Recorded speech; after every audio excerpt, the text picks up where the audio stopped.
Yes, സാജുവിലേക്ക് വരാം. Lydia Jacob കൂടി ചേരുന്നുണ്ട്. ലിഡിയ, ഇതിൽ ഏറ്റവും പ്രധാനപ്പെട്ടത് ഇതിലെ കണ്ടെയ്നറുകൾ, ഇത് കപ്പൽ മുങ്ങിക്കഴിഞ്ഞിട്ടുണ്ടെങ്കിലും അല്ലെങ്കിലും തന്നെ ഇപ്പോൾ ഒഴുകിയിരിക്കുന്ന കണ്ടെയ്നറുകൾ ഉൾപ്പെടെ മാരകമായിട്ടുള്ള വിഷാംശങ്ങൾ ഉൾപ്പെടെയുള്ള സാധനങ്ങളാണ്. അത് എത്രത്തോളം പാരിസ്ഥിതിക ആഘാതം ഉണ്ടാക്കും എന്നൊക്കെയുള്ളതിനെ കുറിച്ചുള്ള പഠനങ്ങളും മറ്റു കാര്യങ്ങളും നടക്കുന്നതേ ഉള്ളൂ. പക്ഷേ മുൻകരുതൽ കോഴിക്കോടും കൊച്ചിയിലും നൽകിയിട്ടുണ്ട്. തീരദേശത്ത് ഏതു തരത്തിലൊരു മുന്നറിയിപ്പാണ് നൽകിയിരിക്കുന്നത്? ഒപ്പം തന്നെ കോസ്റ്റ് ഗാർഡും നേവിയും അറിയിക്കുന്ന കാര്യങ്ങൾ എന്തൊക്കെയാണ്?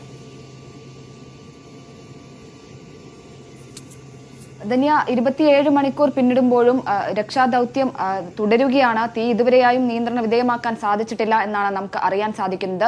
നിലവിൽ അവിടെ രക്ഷാപ്രവർത്തനം നടത്തുന്നത് സാജിദ്, അതായത് ICG സാജിദും ഒപ്പം സമുദ്ര പ്രഹരിയുമാണ്. ഇപ്പോൾ അല്പസമയത്തിന് മുൻപ് സമൃദ്ധ് കൂടി, സാൽവേജ് മാസ്റ്ററായ സമൃദ്ധ് കൂടി സംഭവ സ്ഥലത്തേക്ക് എത്തിയിട്ടുണ്ട് എന്നാണ് നമുക്കറിയാൻ സാധിക്കുന്നത്. ഈ ഒരു രക്ഷാപ്രവർത്തനത്തിന്റെ അല്ലെങ്കിൽ തീ അണയ്ക്കുന്നതിന്റെ ഒരു രീതി എന്ന് പറയുന്നത് വാട്ടർ ജെറ്റുകൾ ഉപയോഗിച്ച്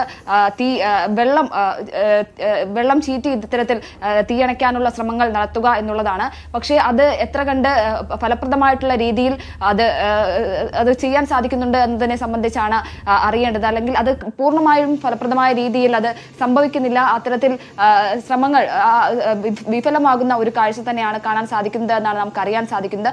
ഈ വലിയ രീതിയിൽ തീയും പുകയും ഉയരുന്ന ഒരു സാഹചര്യത്തിൽ കപ്പലിനടുത്തേക്ക് ഏറ്റവും അടുത്തേക്ക് ചെന്ന് ഈ വാട്ടർ ജെറ്റുകൾ ഉപയോഗിച്ച് വെള്ളം ഒഴിക്കാൻ സാധിക്കുന്നില്ല എന്നുള്ളതാണ് ഏറ്റവും പ്രധാനപ്പെട്ട കാര്യം. ഒരു 50 മീറ്റർ ഒക്കെ അല്ലെങ്കിൽ ഒരു നിശ്ചിത അകലം പാലിച്ച് മാത്രമേ ഇത്തരത്തിൽ വെള്ളം ഒഴിക്കാൻ സാധിക്കുന്നുള്ളൂ എന്നാണ് നമുക്ക് അറിയാൻ സാധിക്കുന്നത്. അതുകൊണ്ട് തന്നെ അതിന് ഒരു പരിധിയുണ്ട്. വെള്ളം എത്തി അല്ലെങ്കിൽ ആ തീ കെടുന്നതിന് ഒരു പരിധിയുണ്ട്. അത് കൃത്യമായിട്ടുള്ള രീതിയിൽ അത് നടത്താൻ സാധിക്കുന്നില്ല എന്നത് കൂടി നമ്മൾ മനസ്സിലാക്കേണ്ടതുണ്ട്. മാത്രമല്ല ഈ വെള്ളം ഒഴിക്കുന്ന ഈ വാട്ടർ ജെറ്റുകൾ ഉപയോഗിച്ച് വെള്ളം ഒഴിക്കുമ്പോഴും അത് മറ്റൊരു സൈഡിൽ കൂടി ആ വെള്ളം പുറത്തേക്ക് പോകേണ്ടതുണ്ട്. അല്ലെങ്കിൽ ആ വെള്ളം അവിടെ കെട്ടിനിന്ന് ഈ കപ്പൽ മുങ്ങാനുള്ള ഒരു സാധ്യത കൂടിയുണ്ട്. പക്ഷെ അതും പ്രധാനപ്പെട്ട അല്ലെങ്കിൽ അതും കൃത്യമായിട്ടുള്ള രീതിയിൽ ചെയ്യാൻ സാധിക്കുന്നില്ല എന്നാണ് നമുക്ക് ലഭിക്കുന്ന വിവരങ്ങൾ. കാലാവസ്ഥ പ്രതികൂലം കൂടിയാണ്. സമൃദ്ധ കൂടി എത്തിയതോടെ കുറച്ചുകൂടി വിപുലമായ രീതിയിൽ, കുറച്ചുകൂടി എഫക്റ്റീവ് ആയിട്ടുള്ള രീതിയിൽ ഈ ദൗത്യം നടത്താൻ സാധിക്കുമെന്നാണ് അറിയാൻ സാധിക്കുന്നത്. എന്നിരുന്നാലും ഈ കപ്പൽ തീ പിടിച്ചതിന് പിന്നാലെ ഈ കപ്പലിലെ കണ്ടെയ്നറുകൾ ഡിസ്ലൊക്കേറ്റ് ആയിട്ടുണ്ട്.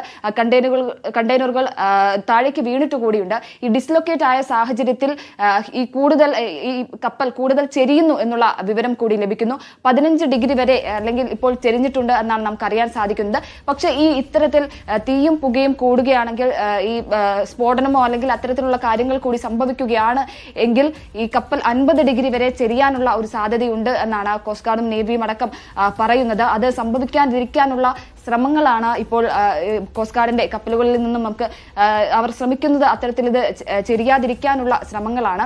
അത് വലിയൊരു ദുരന്തത്തിലേക്ക് വരെ കൊണ്ടുചെന്നെത്തിക്കാനുള്ള ഒരു സാധ്യതയുണ്ട്. നമുക്കറിയാം, ഈ കൊച്ചി പുറംകടലിൽ മുങ്ങിയ ലൈബീരിയൻ കപ്പൽ എൽസ 3യുടേതിനെ കഴിഞ്ഞും കുറച്ചുകൂടി അല്ലെങ്കിൽ അതിനേക്കാൾ ഇരട്ടിയായിട്ടുള്ള ഒരു അപകടാവസ്ഥ തന്നെയാണ് നിലവിൽ അവിടെയുള്ളത്. ഒപ്പം ഈ കാണാതായിട്ടുള്ള 4 പേരെ കൂടി കണ്ടെത്താനുള്ള അല്ലെങ്കിൽ അവരെ കൂടി രക്ഷപ്പെടുത്താനുള്ള ശ്രമങ്ങൾ കൂടി നടക്കുന്നുണ്ട്. പക്ഷേ ഇത്തരത്തിൽ കപ്പലിനടുത്തേക്ക് എത്താൻ സാധിക്കാത്തത് ദുഷ്കരമായിട്ടുള്ള ഒരു സാഹചര്യമാണ്. അതുകൊണ്ട് തന്നെ അത് എത്ര കണ്ടത് നന്നായി ചെയ്യാൻ സാധിക്കുന്നു എന്നുള്ളതിലാണ് ആശങ്കയുള്ളത്. എന്നിരുന്നാലും വാട്ടർ ജെറ്റുകൾ ഉപയോഗിച്ച് വെള്ളം തളിച്ചുകൊണ്ട് ഇത്തരത്തിൽ ശ്രമിക്കുന്നു, അതായത് തീ അണയ്ക്കാനുള്ള ശ്രമങ്ങൾ നടന്നു. ലിഡിയയിലേക്ക് വരാം. സാജു, ഇതിൽ നമുക്ക് കിട്ടുന്ന വിവരങ്ങൾ അനുസരിച്ചാണെങ്കിൽ 1754 കണ്ടെയ്നറുകൾ ഉണ്ട്. അതിൽ തന്നെ 157 എണ്ണം അത്യന്തം അപകടകരമായ വസ്തുക്കളാണ് എന്നൊക്കെയുള്ള വിവരങ്ങൾ വരുന്നുണ്ട്. അതായത് ഇത് ഔദ്യോഗികമായിട്ട് അവർ നൽകുന്ന ആ ഡീറ്റെയിൽസിലുള്ള കാര്യങ്ങളാണ്. അപ്പം ഇത്രയും സാധനങ്ങൾ കടലിലേക്ക് പോവുകയാണെങ്കിൽ അത് ഉണ്ടാക്കാവുന്ന ഒരു ആഘാതം അത് വലിയതാണ്. നമുക്കത് മനസ്സിലാക്കാവുന്നതേ ഉള്ളൂ. ഇപ്പോൾ നടക്കുന്ന രക്ഷാപ്രവർത്തനത്തിൽ എത്രത്തോളം ഇല്ലെങ്കിൽ തീ അണയ്ക്കാനുള്ള ശ്രമം എത്രത്തോളം സക്സസ് ആവും എന്നതുപോലും അവ്യക്തമാണ്.